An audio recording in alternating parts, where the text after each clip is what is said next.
Oui, on va plonger ensemble dans la vie d'Otto von Bismarck. Figure fascinante, C'est clair, on va décortiquer comment cet homme a façonné l'Allemagne moderne, une Allemagne unie, puissante.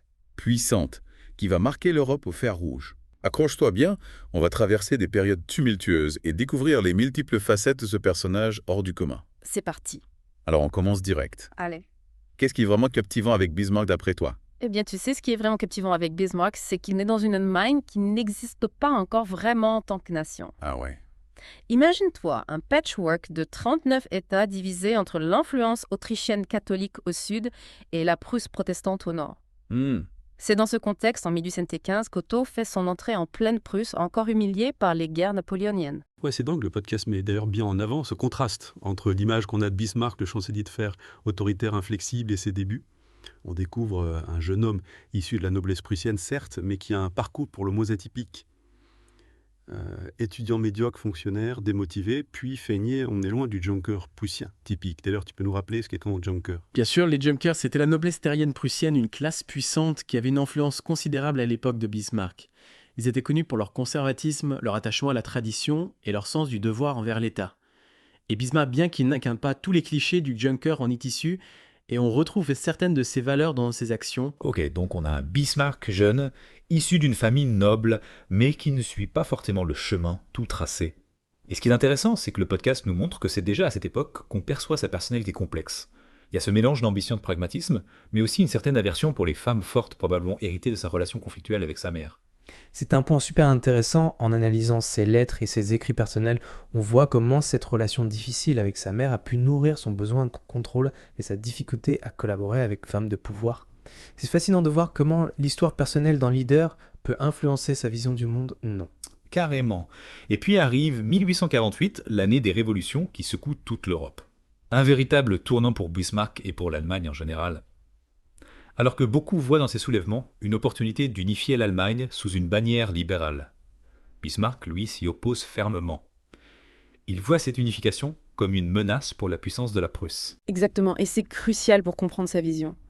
Bismarck n'est pas contre l'unification en soi, mais il veut une Allemagne forte dominée par la Prusse, pas une union faible tiraillée par des intérêts divergents. Il voit le chaos de 1848 comme un échec de cette voie libérale et en profite pour se rapprocher du roi et gravir les échelons du pouvoir.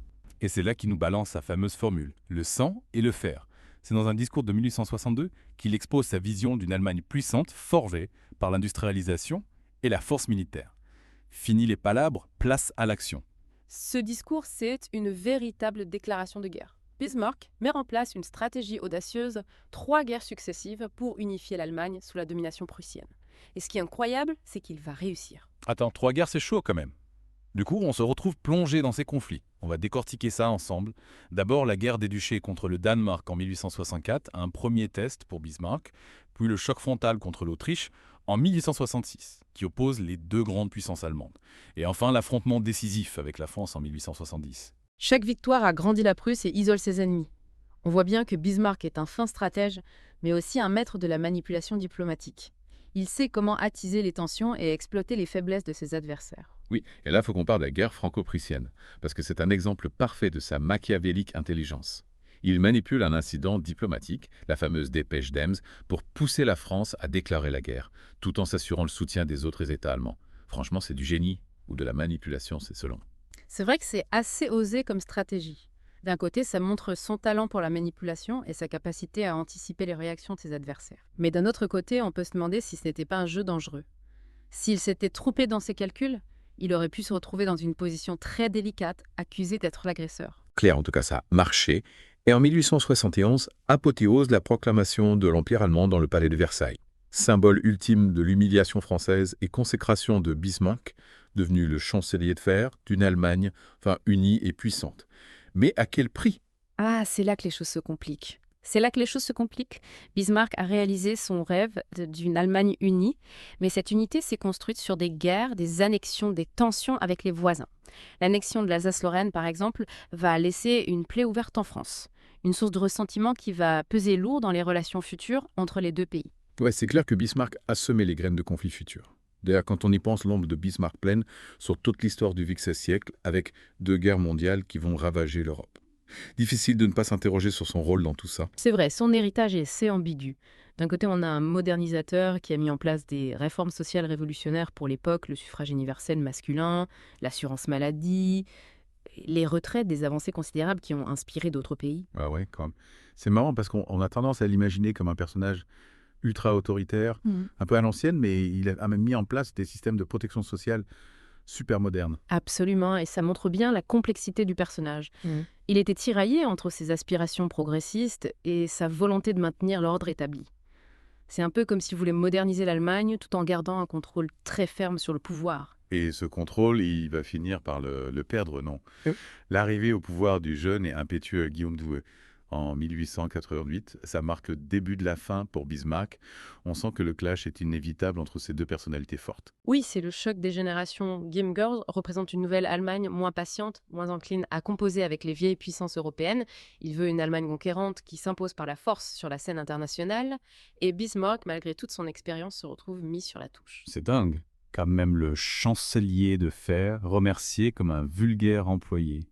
Le podcast raconte que Bismarck, dans sa retraite, n'a pas vraiment bien digéré cette éviction. Il se lance dans une campagne de critique acerbe contre Guillaume II et son gouvernement. Oui, il rumine sa colère et se complaît dans une sorte d'automythification.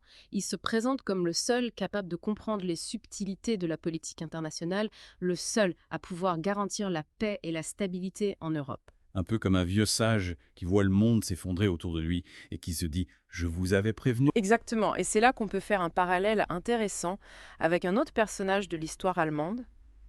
Adolf Hitler, comme Bismarck Hitler, s'est construit une image de sauveur de la nation, de leader providentiel, capable de restaurer la grandeur de l'Allemagne. Il s'est appuyé sur le mythe du chancelier de fer pour légitimer son propre projet politique bien plus radical et destructeur. C'est assez effrayant de voir comment les discours nationalistes et autoritaires peuvent être récupérés et déformés pour servir des ambitions bien plus sombres. Tout à fait. Et c'est une leçon importante à retenir. Même aujourd'hui, les discours populistes, ils flattent les sentiments nationaux et promettent des solutions simples à des problèmes complexes, peuvent avoir des conséquences dramatiques. Il faut rester vigilant et apprendre à décrypter ces discours pour ne pas tomber dans le piège. Revenons à Bismarck, le podcast souligne aussi un aspect assez triste de sa retraite, son refus de transmettre son savoir, sa connaissance des alliances et des équilibres européens. Il préfère se murer dans le silence plutôt que d'aider ses successeurs à naviguer dans les eaux troubles de la diplomatie. Oui, c'est un point important. Par orgueil ou par rancœur, Bismarck a privé l'Allemagne d'une expertise précieuse. Son système d'alliances complexe et subtil s'est effondré progressivement, laissant le champ libre aux rivalités et aux tensions qui vont mener à la Première Guerre mondiale. On peut se demander si, en partageant ses connaissances, il aurait pu éviter cette catastrophe. C'est un peu comme un grand chef cuisinier qui part à la retraite en emportant tous ses secrets de cuisine. Dommage pour les générations futures. C'est ça, et Bismarck, c'était un peu le chef cuisinier de la diplomatie européenne. Il avait réussi à maintenir une paix relative pendant plus de 2 décennies.